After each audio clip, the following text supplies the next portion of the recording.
What if I told you the most powerful addiction in the world doesn't come in a bottle, a pill, or a syringe? It comes with a smile, a good morning text, and the ability to completely ruin your appetite. Yep, I'm talking about love. Now, before you roll your eyes and say, "Oh, great, another love speech," stay with me. Because this addiction doesn't start with fireworks.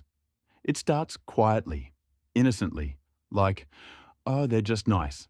And then suddenly, boom, you're checking your phone every 30 seconds like it owes you money. Love is the only addiction where the first dose feels magical. Your brain throws a party. Dopamine, serotonin, happiness everywhere. You feel lighter. Food tastes better. Songs hit harder.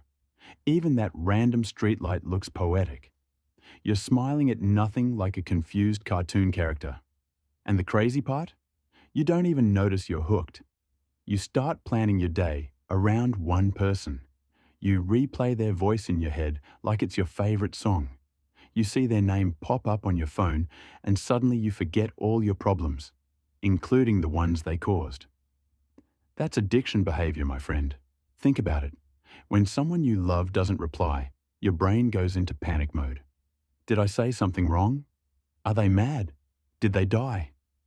Meanwhile, they're just eating fries and living peacefully. And don't get me started on withdrawal. Withdrawal looks like staring at old chats at 2 a.m. It looks like rereading messages you already memorized. It looks like telling yourself, "I'm fine," while playing sad music and dramatically staring at the ceiling. You don't miss the person, you miss the feeling they gave you. That's the trick of love addiction. It convinces you that this one person is the source of your happiness. Like they're a charger and you're permanently on 1% battery. And when things are good, oh, you're flying. You ignore red flags like they're optional decorations. You turn "they never listen" into "they're just quiet." You turn "they disappear for days" into "they're busy." Congratulations, you're officially addicted. And just like any addiction, your standards slowly disappear. Remember when you said, "I'd never beg for attention"? Yeah. Look at you now, typing, "Hey" for the third time. Love can make smart people do extremely stupid things. It can turn confident people into overthinkers, strong people into emotional detectives. Suddenly, you're analyzing tone, punctuation, and why they used a period instead of an exclamation mark. A period, one dot, destroyed your whole mood. But here's the part no one talks about. Love addiction doesn't mean love is bad. It means unbalanced love is dangerous. Real love doesn't make you anxious all the time. Real love doesn't make you lose yourself. Real love doesn't feel like you're constantly chasing a feeling that keeps running away. Addiction is when you need someone to feel okay. Love is when you want someone, but you're okay without them. Big difference.